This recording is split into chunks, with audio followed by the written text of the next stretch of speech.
Caught on camera in Vancouver, Washington, a man says he had to fight to protect his family when a now former DoorDash driver showed up at his home with a gun. That driver was apparently upset over how he was tipped.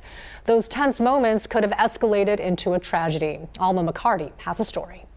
A quiet morning in Vancouver interrupted. This loud bang on the door, real loud, startled my daughter, and she goes, "Oh my gosh, who the heck's pounding on the door?" Anthony Volino explains it was the DoorDash delivery driver who'd come by the house the night before when his daughter ordered groceries. It was a considerable amount. It was about $100 worth of food. The food was delivered to her.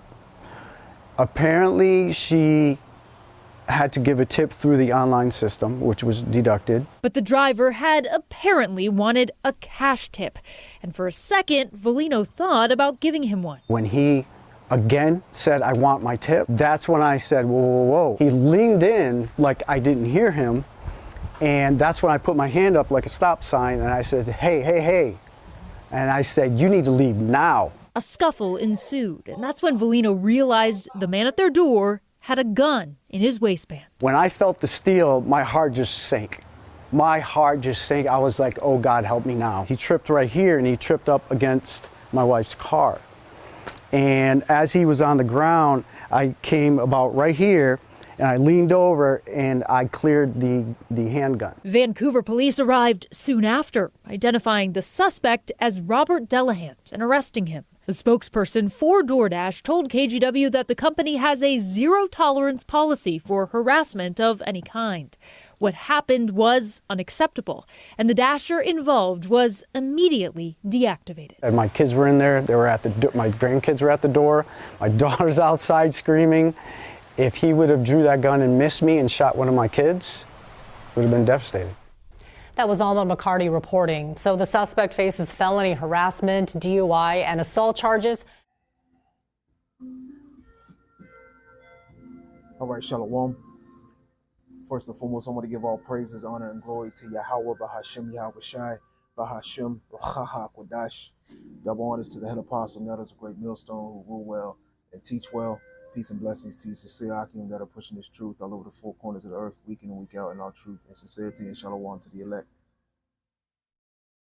I want to touch on this news clip concerning this DoorDash driver who was upset with his tip or lack thereof and approached this man and his family with a gun. And just like the scripture says in Matthew, the 24th chapter, around the 12th verse, the love of many shall wax cold, and the love of many is waxing colder and colder as the days, weeks, and months go on. Let's go to Matthew chapter 24 and 12, and it says, "And because iniquity shall abound, the love of many shall wax cold." And these are the times that we're living in, and that love is going to wax colder and colder and colder. And we're entering into a time of great trouble where these people are going to take matters into their own hands, right? Just like it speaks about in 2nd Ezra, the 15th chapter. And if this particular thing is happening while society is still up and running, okay, while there's still cameras, as you see, this man was caught on a door camera, okay? While people can still pick up their phones, call the police, you can be detained, you can be fined, you can be apprehended, brought before the court system, right? Even thrown in jail. What do you think is going to happen when those things are all out the window? When there's no fear or threat of getting put in prison, when there's no fear or threat of being caught on camera and, dirt thrown on your name, etc. When these people have nothing to lose, right? And these are the times that we're entered into, which the majority of these people are ignorant to that fact. Real quick, let's go over to the book of 2nd Ezra. This is going to be a quick short video. 2nd Ezra, the 15th chapter. And let's go down to the 15th verse. This is 2nd Ezra 15 and 15. "For the sword and their destruction draweth nigh, and one people shall stand up and fight against another, and swords in their hands. Okay. Now we know this is twofold, speaking about World War III, but this is also speaking about race wars and civil war. And we're on the brink of a race war and a civil war, which ultimately this is being gaslighted, you could say, or induced by these wicked elites. They're causing the instability. They're ultimately dismantling and bringing down this current system in a process of order out of chaos, so they can bring about a new system, a new set of rules, laws, and regulations. Verse 16, for there shall be sedition among men and invading one another. Okay. Hey, you're seeing a low level of invading one another while society is still up and running. How much more when society is not up and running?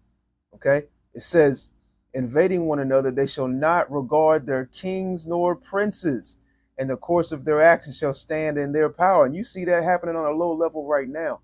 So what do you think is going to happen when there's no threat or fear of police, when there's no threat of fear of being thrown in prison, when there's no electricity out here, and it's a survival of the fittest type mentality out here? Okay. Let's read that again. It says, for there shall be sedition among men and invading one another. They shall not regard their kings nor princes, and the course of their actions shall stand in their power. Okay. It says, a man shall desire to go into a city and shall not be able. For because of their pride, the city shall be troubled, the houses shall be destroyed, and men shall be afraid. So what do you think you women are going to stand in these times if men are going to be afraid? We're going to see if you women stand upon these pretenses of being so-called independent, all right, and being on the same level, the same, can see eye to eye on all levels to a man, right? It says, for because of their pride, the city shall be troubled, the houses shall be destroyed, and men shall be afraid. So it's going to be all out chaos out here. Okay. Just like the Joker said in the Batman movie, I believe The Dark Knight Rises, he said he's just ahead of the curve. When these so-called civilized people, when the chips are down, they're going to eat each other. And that's what we're going to witness. That's what we're going to see on a very, very high level, man. Okay. These people are going to crash out on another level. Verse 19, a man shall have no pity upon his neighbor, but shall destroy their houses with the sword. This individual right here was mad about his tip. He was mad about a $5, $10, $15, possibly $20. Okay. He done dropped off the groceries. He ain't getting no tip. Hey, well, he pulled out his 9mm, right? Which eventually this man that you see in the front, he done disarmed him and pushed him to the curb. It says, a man shall have no pity upon his neighbor, but shall destroy their houses with the sword and spoil their goods because of the lack of bread and great tribulation. So there's going to be militias. There's going to be people going door to door. There's going to be people trying to survive by any means necessary. You're going to see a high level of cannibalism out here, right? Let's close out on the next chapter, 2 Ezra 16, and let's go down to verse 18.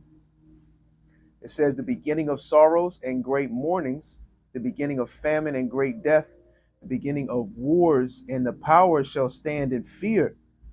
The beginning of evils, what shall I do when these evils shall come? See, these wicked elites, they know, on a certain level what's about to take place over here in Babylon the Great. That's why they're digging into the earth. They have all their, networking under the ground, these underground cities, these underground bunkers, etc., and these places that they're going to go in hiding outside of Babylon the Great, when all hell breaks loose. Verse 19, behold, famine and plague, tribulation and anguish are sent as scourges for a minute. And this is going to be the reasons that these people are acting out of their goddamn minds, right? Verse 20, but for all these things they shall not turn from their wickedness, nor be always mindful of the scourges. Behold, victuals shall be so good cheap upon the earth that they shall think themselves to be in good case. And this is the mindset of the people right now currently. They think that everything is all good and okay because you can go to the grocery store, because you can go to these particular places and get food and water. You can turn your AC on. It says, even then shall evils grow upon the earth, and evils are growing upon the earth, as you're witnessing right here. Okay. The love of many is waxing colder and colder and colder. It says, even then shall evils grow upon the earth, sword, famine, and great confusion. For many of them that dwell upon the earth shall perish of famine, and the other that escape the hunger, slaki, and the other that escape the hunger shall the sword destroy. Okay, and you know, through the spirit and power of Yahweh Bashim Yahushua, we're giving warning to you, so-called Negroes, Latinos, and Native Americans, man. All right, to repent before it's too late, that you can possibly be protected by Yahweh Bashim Yahushua in the time of Jacob's trouble, in the time of all hell breaking loose, right? Let's go back to Matthew 24:12, and let's read 12 again and read down to verse 14. It says, and because iniquity shall abound, the love of many shall wax cold, but he that shall endure unto the end, the same shall be saved. And this gospel of the kingdom shall be preached in all the world for a witness unto all nations, and then shall the end come. I want to give all praises, honor, and glory to Yahweh Bahashim Yahushai, Bahashim Ruchaha Quadash. Double honors to the head apostle, Nettles, a great millstone, who rule well and teach well. Peace and blessings to you, sincere Akim, that are pushing this truth all over the four corners of the earth, week in and week out, in all truth and sincerity. To the next time, Shalom.